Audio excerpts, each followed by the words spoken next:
right? And we're already going live here, there, and there. So, why things click on, like always, this is Dr. Paul. You're welcome to Bridges Live. And I have Meosha Hudson on. Before we get there, I want to say, we're in a fantastic month. That I can say. We're in a fantastic month. Well, all life is fantastic and all things are fantastic. But we're in February, which is Black History Month.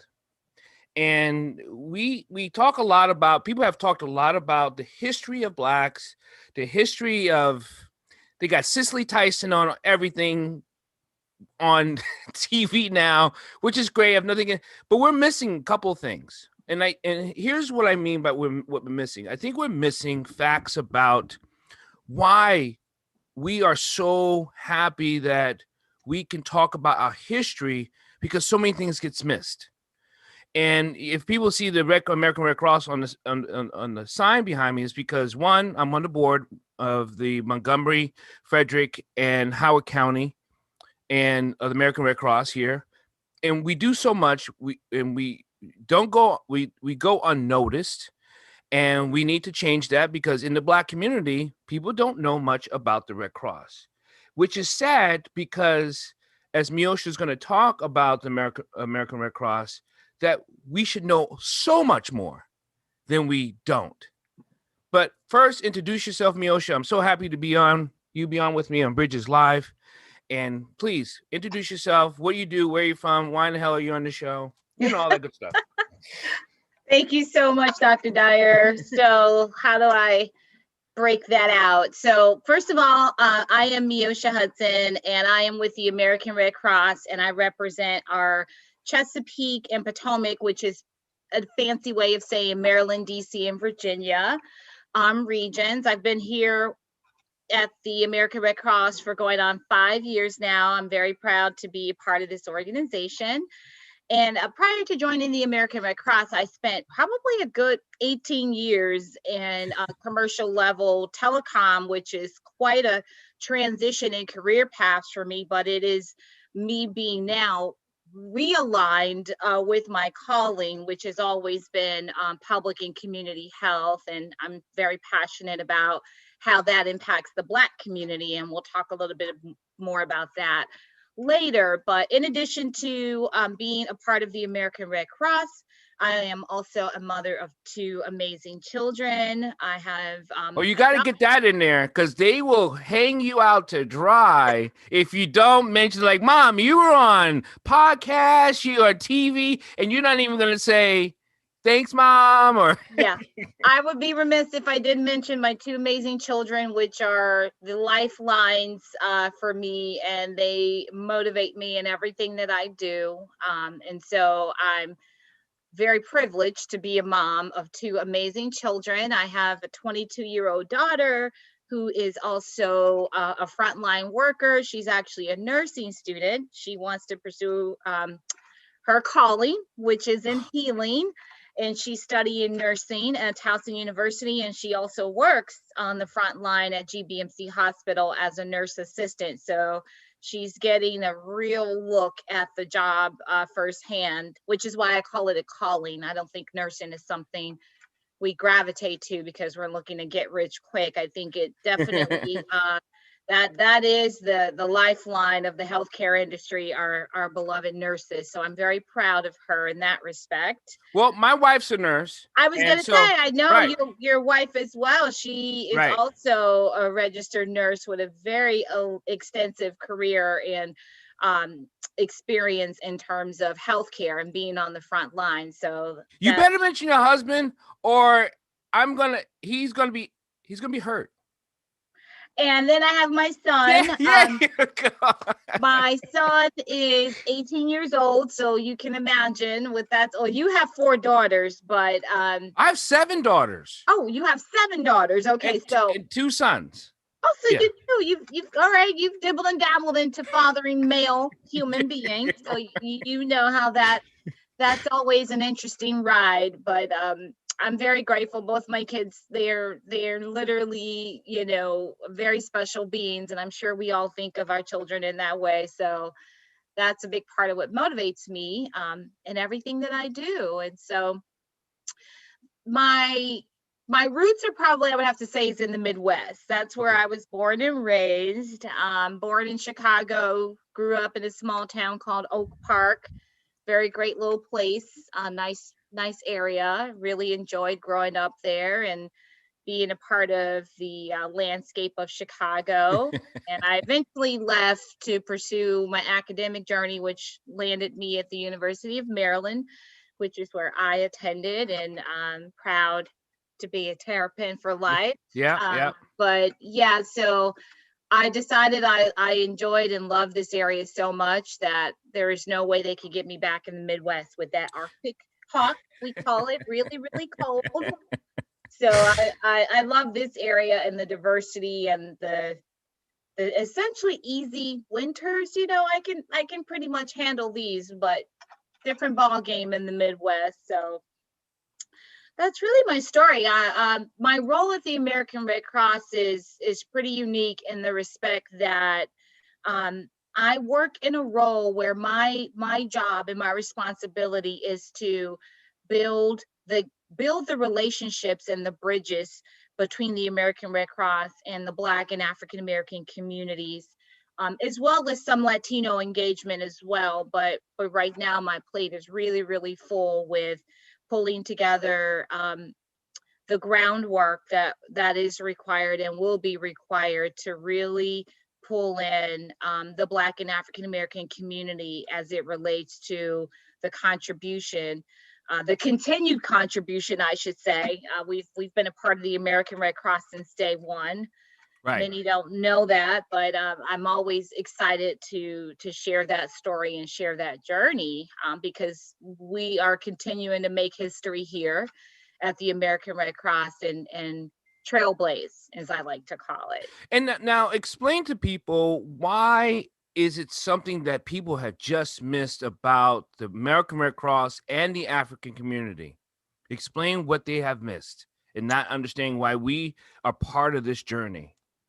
Well, I would have to say, I wouldn't say that it was missed. I think it's always been known that there is more that can be done and that needs to be done. And I would have to say that the recent focus, the recent light that's been shined on where there are gaps really came about when we realized how short our patients with sickle cell disease was coming up when it comes to having the right optimal blood matches to help treat that disease. It's a really horrible disease, and it's a really rough thing to live with. So counting on blood transfusions is a big part of what helps that community thrive and live their best life that they can, under these conditions. So we realized there was a huge gap. We realized that we're very involved in the Black and African American community. We have a really diverse workforce, but we weren't seeing a lot of that transpire into the community as it relates to really being on the ground. And so we took a hard look at ourselves. I would probably have to say a lot of the activity, the civil unrest of 2020 brought a lot of things to light. And that, like many other organizations, caused a lot of people to look in the mirror, take a strong, hard look at yourself and what are you doing to dismantle the systemic racism that we still find ourselves fighting today. And that is probably the spark that put the fire underneath our leadership to really be bold and be brave and be courageous in terms of blazing another trail of really living up to the commitment that we've made for many years to be humanitarians. And I think American Red Cross, I think people should be proud of that. I think sometimes people look at what they have done saying, why didn't they do? We need to get past that type of statement. And if someone recognizes whoever, whatever company, whatever person says, I'm going to change and take a hard look and I'm going to be different, that should be applauded. Absolutely. Absolutely. And I appreciate you saying that, because that's where we are now. Under the leadership of Gail McGovern, who is probably by far one of the most humble, effective, and genuine C-level leaders that I've ever seen. I can tell you from having the chance to actually have conversation that this isn't just your typical CEO of an organization. This person eats, sleeps, breathes, and lives to this mission. And just to clarify, the mission of the American Red Cross is truly to alleviate human suffering and to take a bold stance in the face of that level of suffrage. And that includes our Black and Brown brothers and sisters. I mean, the level of suffering that we've sustained as a community is mind-boggling. But as a humanitarian organization, it is our role, it is our duty, it is our responsibility to stand in the face of that suffering and provide as much reassurance, support, and aid that we possibly can. And that doesn't just go overseas. That means right here on the ground in our own communities. And so we decided there's more that we can do. There's more that we need to do. And the focus that we have on the blood supply is just one of a very layered mission that we have to diversity and inclusion. Because there's a lot of fingers. It's a tree that has a lot of branches to it, and it affects so much. And the partners that we've developed partners with in the community, in the United States, around the world, so we can help our communities, right? Absolutely. So now here's a twisted question, is because why do you think the Black community, the Black and Brown community, never sought for the Red Cross for something? Because we're more than there than when your house burns down or you need a replacement, because there's a lot of education there we can provide. There's a lot of education. So why do you think it was never connected? That's a really great question. And I have to say that I believe that there was a disconnect because there wasn't the very specific focus that you need to give to a unique community. Right. And I would have to say, even though the brand is iconic, there's not many people in the United States or abroad that have not either seen the Red Cross logo or know who we are, what we do. And I think you're right that many people think of us when it comes to home fires. We're usually first on the ground, even before our first responders are there. And either we're arriving at the same time, but we are there no matter where that home fire takes place. And we are providing housing, sheltering, funds. So much of what we do is being there, whether it's local, whether it's across the country, whether it's across the seas. So I think the disconnect is more about the outreach portion of what needs to happen to gain that trust in the community, because I think the Black community looks at the American Red Cross more neutral than they do negative. It's like, I take them or leave them. And what we're trying to do is build that connection where it is known that we are here for this community, just as we are any other community. And the funny thing is I got a side note, but one of the things is that we also help the first responders. So the people who are responding to disasters, we are in support of them also, and giving them the food, the supplies, or anything they might need where they have to focus on their particular specialty, that they can do their job and not worry about the back end. So the Red Cross is also there for the people who are in disaster and the people who are responding to disaster. So it is a unity or a community effort of who the American Red Cross helps. Now, the other note is Black community is they don't trust people. If you go down the street and knock on their door, they're like, I'm not expecting nobody.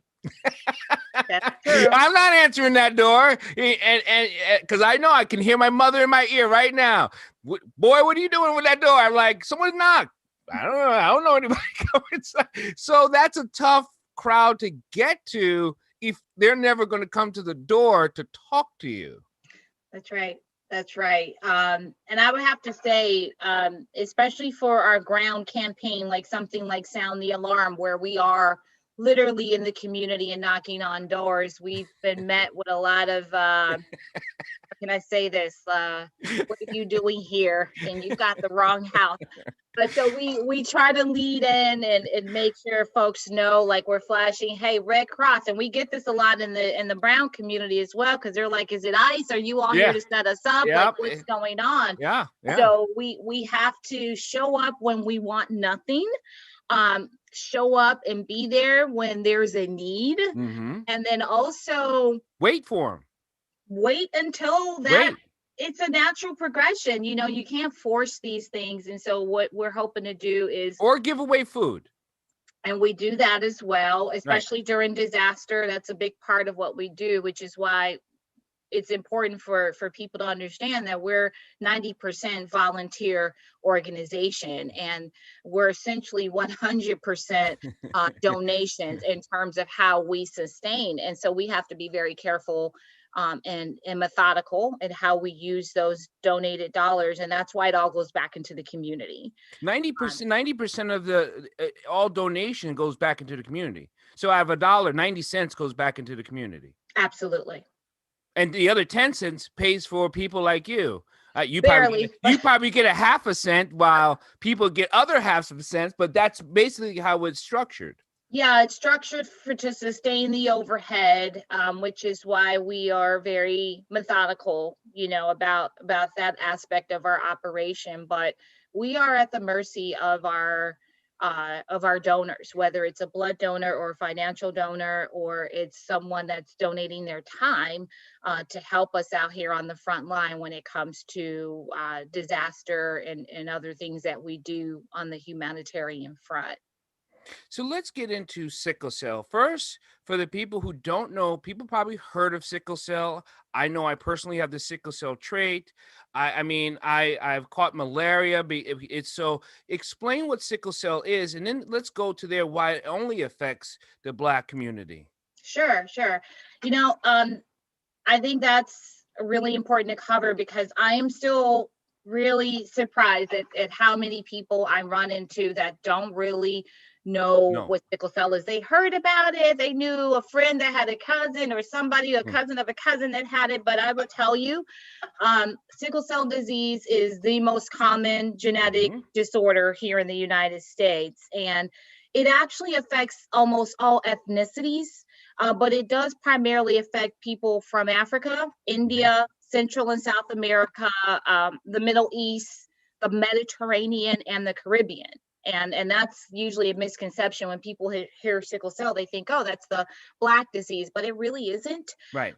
However, in the United States, we're disproportionately impacted, and it has a lot to do with the diversity of our actual blood phenotype. Having come over from Africa and having the propensity to still have sickled shaped red blood cells, which actually work for you in tropical areas where you tend to have malaria, which is why most of the regions that I mentioned to you are considered malaria zones.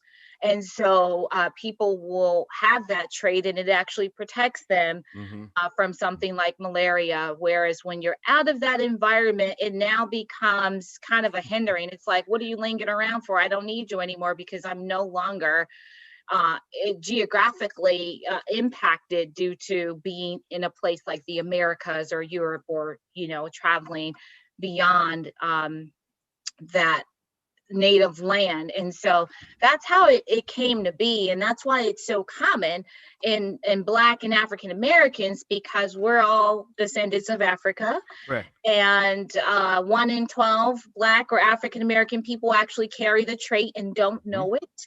So it's still very prevalent in our communities, and something that is probably overlooked because of how sickle cell is not properly handled in the healthcare arena. There are still plenty of medical professionals that still don't know how to handle a sickle cell patient.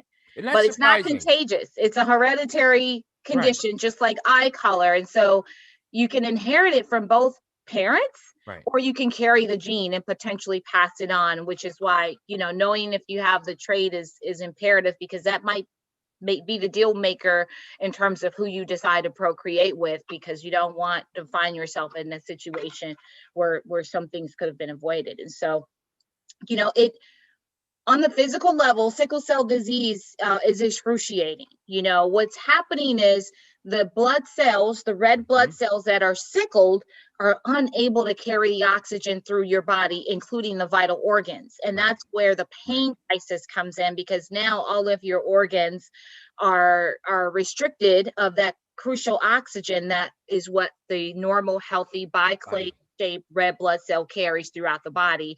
So that person will be in really extreme pain. A child can experience a stroke, when you have because a 6-7 year, exactly, because of the lack of the oxygen that's now getting to the brain. There's a blockage there. And then you sustain tissue and organ damage. So how does blood work? People probably would say, so what does blood have to do? Why is my donation of blood help a sickle cell patient? I mean, how does that help? So a person with normal, healthy, good red blood cells can help a patient in a crisis, because as that patient receives the transfusion of these whole, healthy, suitable blood cells, it essentially overpowers the cells that are sickled. And so it's carrying oxygen through to the body in the way that it was meant for the body to operate. So having a transfusion from a person that is an exact ethnic match or a close ethnic match is essential, because a sickle cell patient can require anywhere from 50 to 100 blood transfusions, in a designated amount of time. Wow. Yeah, it's not a one-off. It's not boom, one transfusion, they're good to go. A pain crisis can come for many reasons. And so we have to make sure that blood is available, and we're counting on Black and brown people to donate in order to make sure we can take the proper care of the patients on the other end of that. From what you've noticed, is it a disproportion of Black and brown people donating blood? Like they're just not donating? Yeah, that's a big challenge and struggle that we live with, and we try. It's an ongoing concern that we are really committed to figuring out how can we crack this shell. And to be honest, there's not enough blood donors, period. 3% of the 35% of people that are eligible to donate. Just 3% of an already compromised number. And of that 3%, Black and African Americans and Latinos make up an even tinier section of that. So I don't want to be political, but it sounds like a voting record. Dr. Dyer, I have no comment on that assessment that you're making over there, but I personally like to look at, and maybe that's where I'm going wrong, I shouldn't look at donating blood as kind of like a civil duty to vote. You want your voice heard, but it really is your civic duty. In this, when it comes to servicing, if people thought more of servicing humanity, the community, correct, or how about this, servicing the community you live in, you could probably figure out the things you have not done. Blood donation's one of them. Donating clothes that you don't want anymore is another. That's right. Donating foods, as little as it might be, a can of food here and there helps a lot of families who can't even get a can. So there's little things. I'm not even talking about going outside your community, like doing something grandiose or something like that, or like, shoveling, cutting down the big redwood tree. I'm just talking about in your neighborhood. That's right? If you service your community, your neighborhood, you can help community. It is so true that you say that. And I think the kind of stigma around blood is like, oh, it doesn't matter, I don't need to do it, somebody will do it. It's always, I kind of look at it as the bystander effect. It's like when you have a crowd and there's an emergency and everybody freezes up because they're like, somebody's going to get to it, and nobody does anything because they're assuming that someone else is doing it. And in the world of blood, that is usually the perception that I have observed. And I think people don't realize that donating blood is something that requires all hands on deck. Yeah. And most people don't donate because they feel like they haven't been asked to donate, or they don't like needles, and that's why it's a sacrifice, because I haven't met a blood donor yet that came in there doing cartwheels like, where's that needle? I can't wait. Like, come on.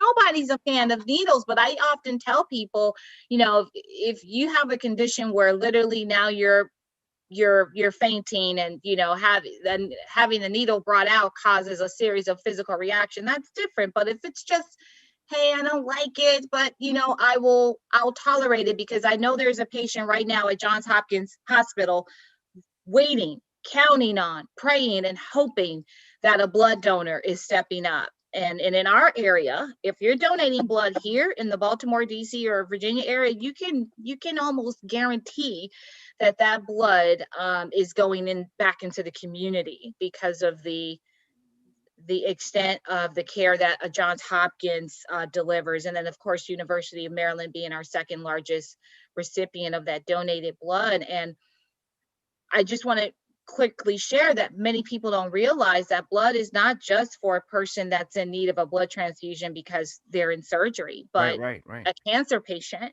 Yes.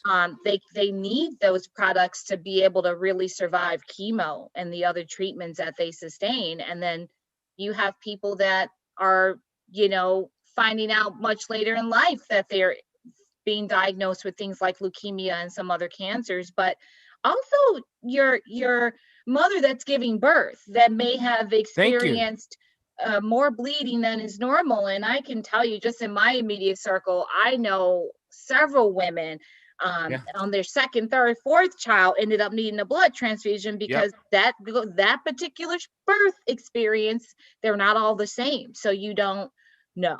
You never know. You don't know if you're going to be in a car accident. You don't know if you'll have a family member. Is it a hard thing to say something is so direct as if you have not given blood, you just don't care about others?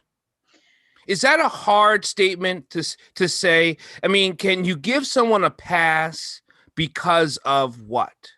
Now, I know I'm unable to give blood anymore because of malaria, right? Right.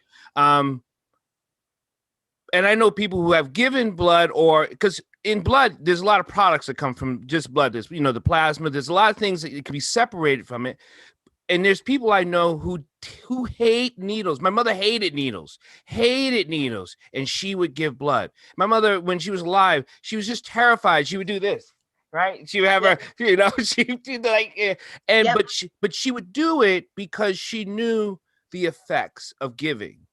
Right. Like her service to community was greater than her own fears. So going back to my question, can we say that? Is that a hard thing to say to someone? I think it's a hard thing to say to someone. I think donating blood is a personal choice, but I also believe that people are going to hide from that kind of act of generosity unless they are asked directly. I don't think many people have the insight to understand how important donating blood is, so they just don't think about it. And I can tell you, I've had people that refuse to host a blood drive because they just didn't want to do it, only to be contacted a year down the road because they've had a member of their church or a family member that life was saved because of blood, and so they've had a change of heart. And so I think it's really that's a little harsh to say that they're a bad person. I think either they just don't understand the impact and the power that they have just by donating blood, or either they just don't understand that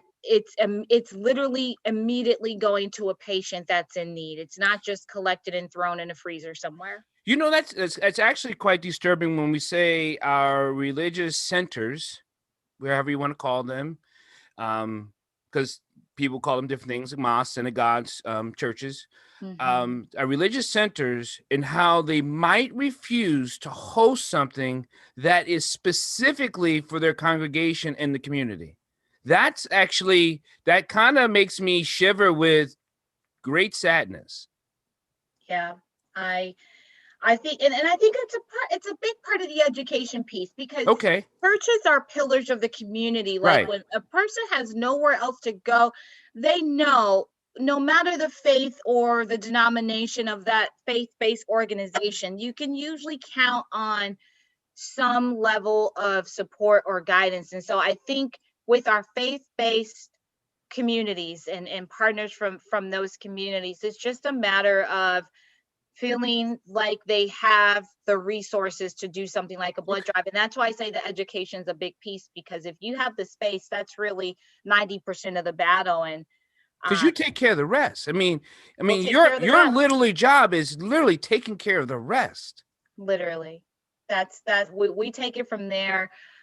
Which is why, we found ourselves revisiting what we would consider a typical blood drive location because of COVID. It really knocked everyone down for a bit, but we had to quickly pivot because the need for blood, like in any disaster, those things don't go away. You still have patients that are Mhm. scheduled for their treatment, and things was on the back burner for a very short while until hospitals figured out how can we safely treat our other patients while Patience. addressing COVID. And so we've had to go back and revisit how we were running blood drives to make sure we're delivering and running these events the safest way that we can. And I will tell you, it has been the faith-based community. It has That been that the stepped up. organizations that have really saved us, that have opened their doors, because they're like, well, unfortunately, we can't have service anyway, and we want to put Hmm. this blessing to use. And so Hmm. they've opened their doors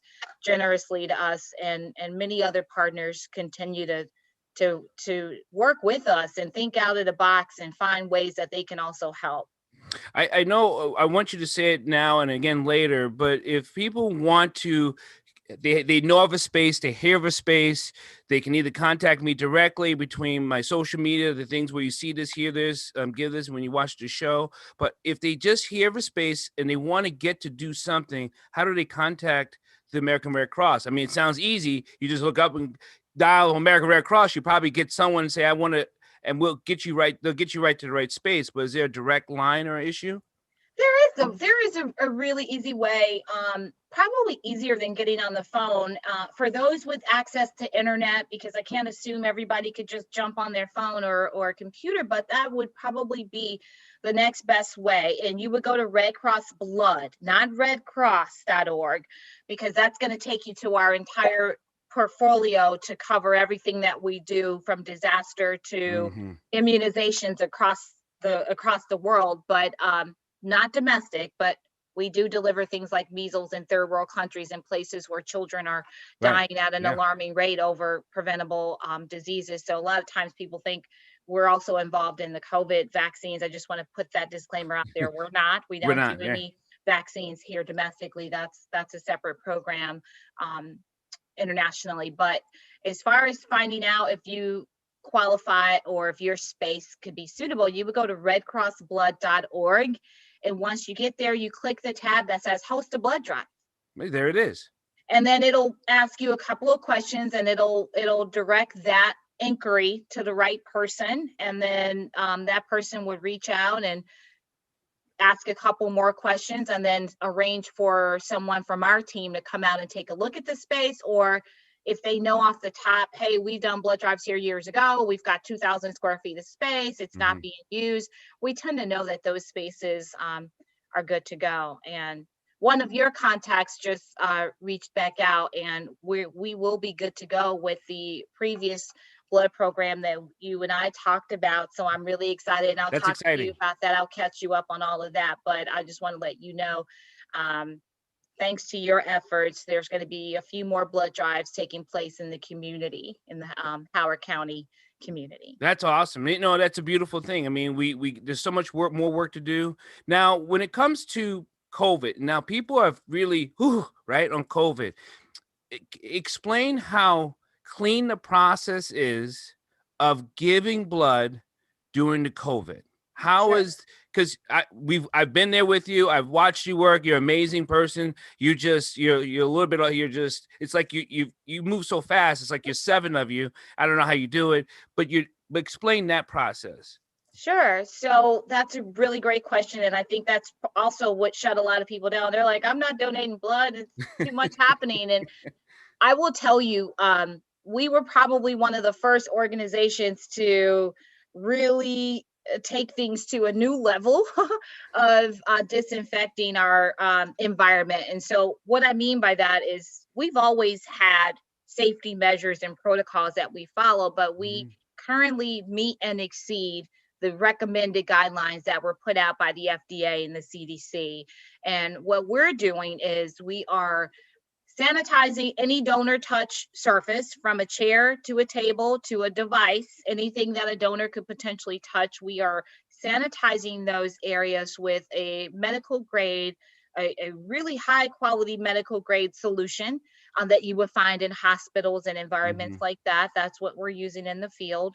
We are asking donors to sanitize upon arrival. So they might say, hey, I just washed my hands. Well, we don't really know that. If you're coming to donate, we're going to ask you to partake in a little squirt of hand sanitizer, because the next thing they will have to do is check in. So we are making everything as touchless as possible, including a temperature check. So once you arrive and we know that you have an appointment, we are checking temperature of that donor, which means if you register at a temperature higher than our threshold, we're not allowing that individual to come in to the blood drive to donate. And so our standard for that is also a little more sensitive than what you might find in some other areas. We have a threshold of 99.5. There are a lot of places out there that'll let it register to 100 or 100.2. But our threshold, like we're like 99.5. If you're there or above, we're going to ask you to wait it out, monitor your temperature for the rest of the day. We're not saying you have COVID, but what we are saying is that because an elevated temperature is one of the signs that can oftentimes go unnoticed, we can't afford to take that risk. So, and everyone is required to wear a mask from the beginning to the end of the process. And there's a sign-up issue, so you're not waiting online. It's not like there's a bunch of people waiting in line and you get in when you fit in. No, that's right. You have to definitely sign up, and so you come when you sign up, and there's space in between so people can rest and get their orange juice and their food, and so they can head on out, and then so that it just works so smoothly. Yes, and I'm so happy you had the chance to see that. In the age of COVID, what a blood drive actually looks like, because we did in the past allow folks to just kind of, hey, I saw that you guys are doing a blood drive, I want to donate. We can't do that anymore. You do need to go through some screening questions as you're making the appointment to make sure you don't fall in a category where we might say, hey, due to the current environment, we're going to ask that you delay your blood donation. And so we've taken those precautions where we are pre-screening, we are sanitizing, and we've even stepped up our measures of sanitizing. And we're also making sure that everyone that is there should be there. So have the vans stopped? Because we don't see the vans anymore. Right. We had to take our blood mobiles. They were affectionately called the blood mobile.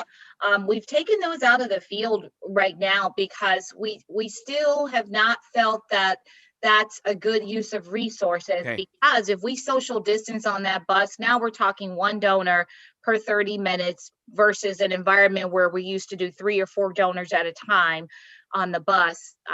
But we can't do that right now, even with the mask, and it just isn't.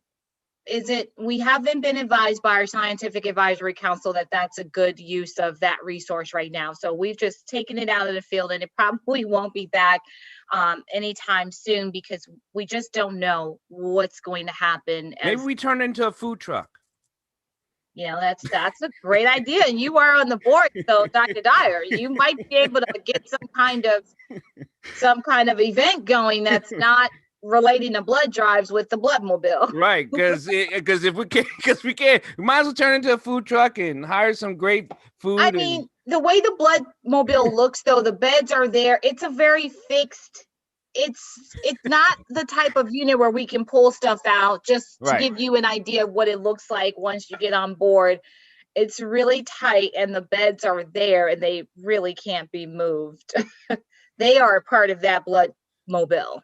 So let's talk about, before we take off, I want to talk about how blood drives and the invention of it. Yes. Yes. So Talk let's about some talk. history. Yes.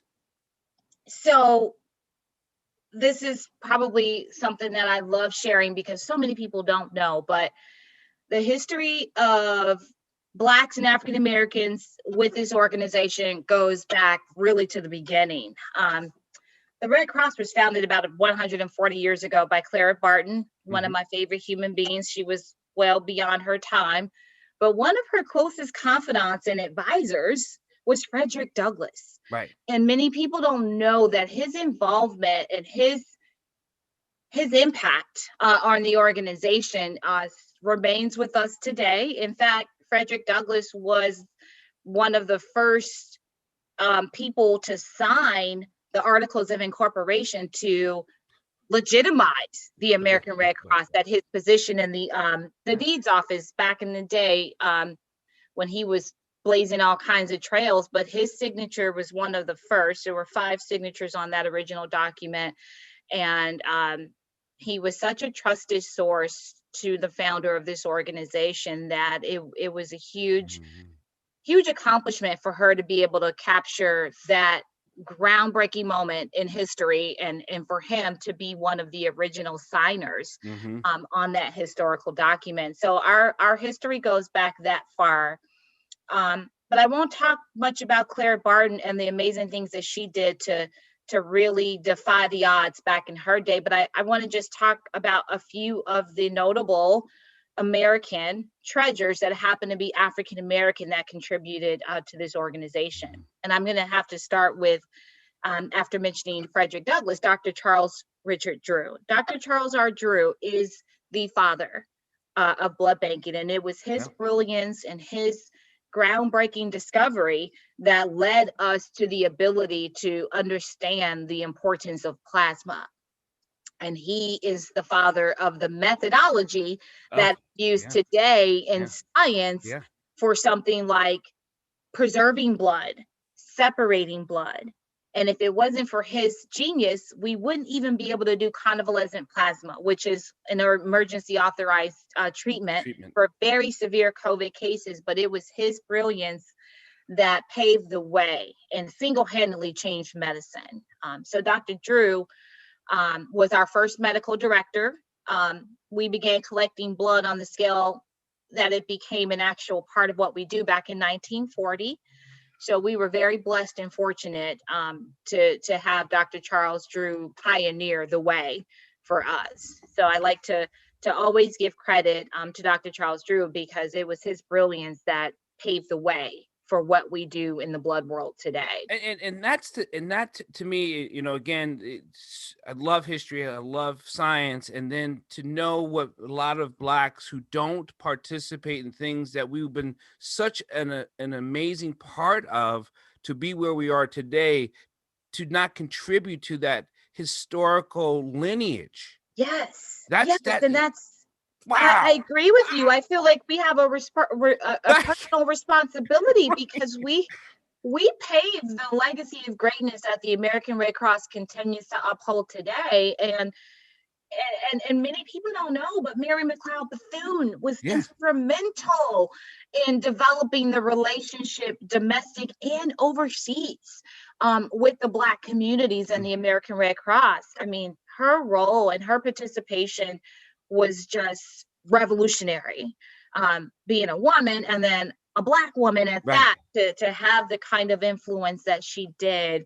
on both the Black and white community. So Mary McLeod Bethune, she's another trailblazer that was a part of the committee that really was instrumental in bridging the gap locally and nationally with Red Cross and other departments across the administration. I mean, in fact, she was an advisor to President Roosevelt, and was the highest ranking African-American person in his government during that time. So it was her influence with the political spectrum, as well as her influence on the Black community, that she brought to the American Red Cross, and really began the foundation for recommending blood plasma project, which continued to evolve. Well, she blazed the trail. I have to give you my ultimate compliment, saying that I think you're part of that next level of blazing the trail for African Americans. And you being a woman, doing the work you have done, you are doing, and will continue to do, because it is your passion.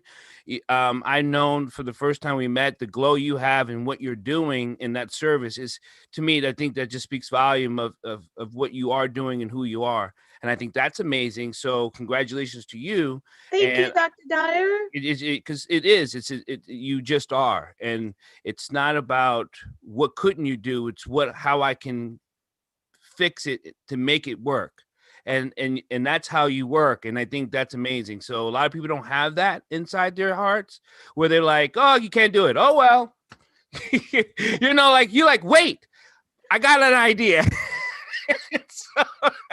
so and that's a makeup that just God gave you, and so thank you for sharing it with the rest of us.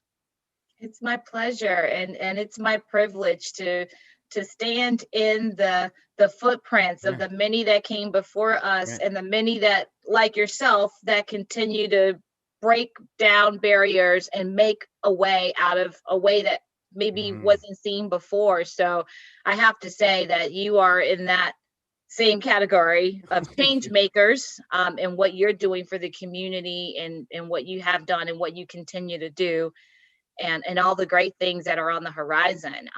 So it's a privilege to be here with you today, as we both have really tall orders to fill, looking at those that came before us. So again, how can people want to sign up for a blood drive, or they go to what again?